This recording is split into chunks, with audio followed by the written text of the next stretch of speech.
بسم اللہ الرحمن الرحیم۔ السلام علیکم ورحمۃ اللہ وبرکاتہ۔ معزز سامعین، آج کی اس نئی ویڈیو میں ہم آپ کو بتائیں گے حضرت سلیمان علیہ السلام کے متعلق اور ملکہ سبا یعنی ملکہ بلقیس کے متعلق کہ ملکہ بلقیس نے حضرت سلیمان علیہ السلام کے ہاتھ پر کیسے اسلام قبول کیا۔ حضرت سلیمان علیہ السلام اللہ تعالیٰ کے برگزیدہ نبی تھے۔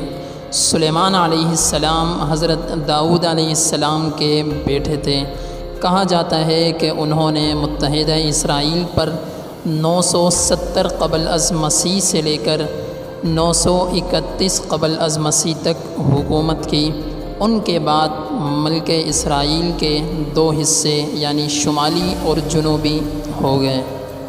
حضرت سلیمان علیہ السلام کا سلسلہ نسب یہودا اولاد یعقوب کے واسطے سے حضرت یعقوب علیہ السلام سے جا ملتا ہے۔ قرآن پاک میں انہیں اولاد ابراہیم میں شمار کیا گیا ہے۔ حضرت داؤد علیہ السلام کی طرح اللہ تعالیٰ نے حضرت سلیمان علیہ السلام کو بھی بہت سے معجزے عطا کر رکھے تھے۔ آپ جانوروں کی بولیاں سمجھ لیتے تھے، ہوا پر آپ کا قابو تھا، آپ کا تخت ہوا میں اڑا کرتا تھا، یعنی صبح اور شام مختلف سمتوں کو ایک ماہ کا فاصلہ طے کر لیا کرتے تھے۔ حضرت سلیمان علیہ السلام کی سب سے بڑی خصوصیت یہ تھی، آپ کی حکومت صرف انسانوں پر ہی نہیں تھی بلکہ جنات بھی آپ کے حکم کے تابع تھے۔ حضرت سلیمان علیہ السلام نے جب مسجد اقصیٰ اور بیت المقدس کی تعمیر شروع کی تو جنات دور دور سے پتھر اور سمندر سے موتی نکال کر لایا کرتے تھے۔ یہ عمارتیں آج تک موجود ہیں۔ اس کے علاوہ آپ نے جنات سے اور بھی بہت سے کام لیے۔ ایک موقع پر اللہ تعالیٰ نے حضرت سلیمان علیہ السلام کو آزمائش میں ڈال دیا۔ آپ کے پاس ایک انگوٹھی تھی جس پر اسم اعظم لکھا تھا۔ اس انگوٹھی کی بدولت آپ جنات اور انسان پر حکومت کیا کرتے تھے، لیکن وہ انگوٹھی کسی وجہ سے گم ہو گئی اور شیطان کے ہاتھ آ گئی، چنانچہ آپ تخت اور سلطنت سے محروم ہو گئے۔ ایک مدت کے بعد وہ انگوٹھی شیطان کے ہاتھ سے دریا میں گر پڑی، جسے ایک مچھلی نے نگل لیا۔ وہ مچھلی سلیمان علیہ السلام نے پکڑ لی۔ جب اس کو چیرا گیا تو انگوٹھی اس کے پیٹ سے مل گئی اور اسی طرح آپ کو دوبارہ سلطنت اور حکومت مل گئی۔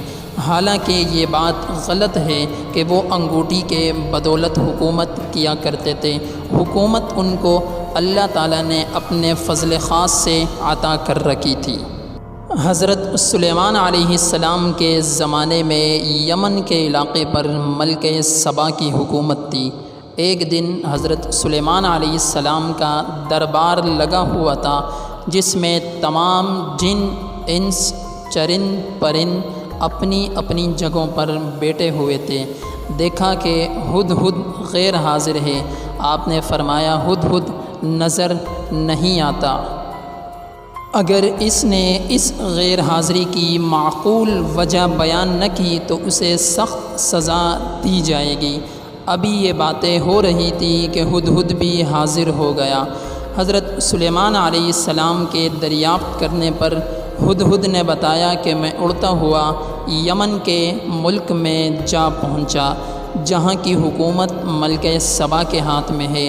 خدا نے سب کچھ دے رکھا ہے اسے۔ اس کا تخت بہت قیمتی اور شاندار ہے، لیکن شیطان نے اس کو گمراہ کر رکھا ہے۔ وہ خدائے واحد کے بجائے آفتاب کی پرستش کرتی ہے۔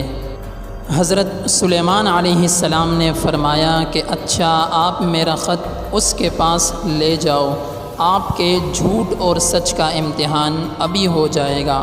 چنانچہ ہدہد آپ کا خط لے کر ملکہ سبا کے پاس پہنچا اور خط اس کے آگے ڈال دیا۔ ملکہ نے خط پڑھ کر درباریوں کو بلایا اور خط کا مضمون پڑھ کر سنایا، جس میں درج یہ الفاظ تھے: یہ خط حضرت سلیمان علیہ السلام کی طرف سے ہے اور اللہ کے نام سے شروع کیا جاتا ہے جو بڑا مہربان اور رحم کرنے والا ہے۔ تم کو سرکشی اور سربلندی کا اظہار نہیں کرنا چاہیے اور تم میرے پاس خدا کی فرمانبردار بن کر آ جاؤ۔ ملکہ سبا نے بہت سے تحفے تحائف حضرت سلیمان علیہ السلام کی خدمت میں بھیجے۔ آپ نے ان تحائف کو دیکھ کر فرمایا کہ ملکہ نے میرے پیغام کا مقصد نہیں سمجھا۔ آپ نے ملکہ کے سفیروں کو دیکھ کر فرمایا، تم نہیں دیکھتے کہ میرے پاس کس چیز کی کمی ہے؟ یہ تحفے واپس لے جاؤ اور اپنی ملکہ سے کہو کہ اگر میرے پیغام کی تعمیل نہ کی تو میں عظیم الشان لشکر لے کر وہاں پہنچوں گا اور تم کو رسوا اور ذلیل کر کے تمہارے شہر سے نکال دوں گا۔ جب قاصد حضرت سلیمان علیہ السلام کا پیغام لے کر ملکہ سبا کے پاس گئے تو اس نے یہی مناسب سمجھا کہ خود حضرت سلیمان علیہ السلام کی خدمت میں حاضر ہو جائیں۔ جب سلیمان علیہ السلام کو ملکہ کی روانگی کا علم ہوا تو آپ نے فرمایا کہ دربار والوں میں کوئی ایسا ہے جو ملکہ کا تخت یہاں لے آئے۔ ایک جن نے کہا کہ آپ کے دربار برخاست ہونے تک میں تخت لا سکتا ہوں اور میں امین بھی ہوں۔ آپ کے وزیر آصف نے کہا کہ میں آنکھ جھپکنے تک اس تخت پیش کر سکتا ہوں۔ اس نے عزم اعظم پڑھ رکھا تھا تو ملکہ سبا کا تخت حاضر ہو گیا، اور جو ہی حضرت سلیمان علیہ السلام نے مڑ کر دیکھا تو ملکہ سبا کا تخت وہاں موجود تھا۔ اس پر حضرت سلیمان علیہ السلام نے اللہ تعالیٰ کا شکر ادا کیا اور فرمایا کہ خدا کا یہ فضل میری آزمائش کے لیے ہے، تاکہ وہ دیکھے کہ اس حالت میں بھی اللہ تعالیٰ کا شکر ادا کرتا ہوں یا نہیں۔ اب آپ نے حکم دیا کہ اس کی شکل بدل دی جائے۔ جب ملکہ سبا نے حضرت سلیمان علیہ السلام کے دربار میں پہنچی تو اس سے پوچھا گیا، کیا تیرا تخت بھی ایسا ہی ہے جیسا یہ ہے؟ اس نے کہا، ہاں یہ تو وہی ہے۔ ملکہ سبا نے حضرت سلیمان علیہ السلام کے پیغمبرانہ جاہ و جلال کو دیکھ کر دین حق قبول کر لیا۔ حضرت سلیمان علیہ السلام کے پاس 100 بیویاں تھیں، جس کا ثبوت صحیح بخاری کی مندرجہ ذیل احادیث سے ملتا ہے۔ حضرت ابو ہریرہ رضی اللہ تعالیٰ عنہ بیان کرتے ہیں کہ حضرت سلیمان بن داؤد علیہ السلام نے کہا کہ آج رات میں 100 عورتوں کے پاس جاؤں گا، ہر عورت ایک بچہ جنے گی جو اللہ تعالیٰ کے راستے میں قتال کرے گا۔ تو فرشتے نے کہا، انشاءاللہ کہہ لو، تو انہوں نے نہیں کہا اور انشاءاللہ کہنا بھول گئے۔ تو اس رات سب کے پاس گئے تو ان میں سے کسی نے بھی کچھ نہیں جنا، صرف ایک نے آدھا بچہ جنا۔ آپ صلی اللہ علیہ وسلم نے فرمایا کہ اگر وہ انشاءاللہ کہہ لیتے تو ایسا نہیں ہوتا اور ان کی ضرورت کو پورا کرنے کا باعث بن سکتا تھا۔ اور صحیح مسلم میں حضرت سلیمان علیہ السلام کی بیویوں کی تعداد 90 لکھی ہے۔ حضرت داؤد علیہ السلام کے انتقال کے وقت ایک روایت کے مطابق حضرت سلیمان علیہ السلام کی عمر 25 سال تھی۔ اللہ تعالیٰ نے نبوت اور حکومت دونوں میں حضرت سلیمان علیہ السلام کو حضرت داؤد علیہ السلام کا جانشین بنایا۔ یوں نبوت کے ساتھ ساتھ اسرائیلی حکومت بھی ان کے قبضے میں آ گئی۔ حضرت سلیمان علیہ السلام کی وفات کا واقعہ بڑا دلچسپ ہے۔ حضرت سلیمان علیہ السلام کے حکم سے جنات کی ایک جماعت ہیکل سلیمانی یعنی بیت المقدس بنانے میں مصروف تھی کہ حضرت سلیمان علیہ السلام کی وفات کا وقت آن پہنچا۔ آپ ایک لاٹھی کے سہارے کھڑے ہو گئے اور انتقال فرما گئے۔ جنات کو آپ کی موت کی خبر نہ ہوئی اور وہ اپنے کام میں لگے رہے۔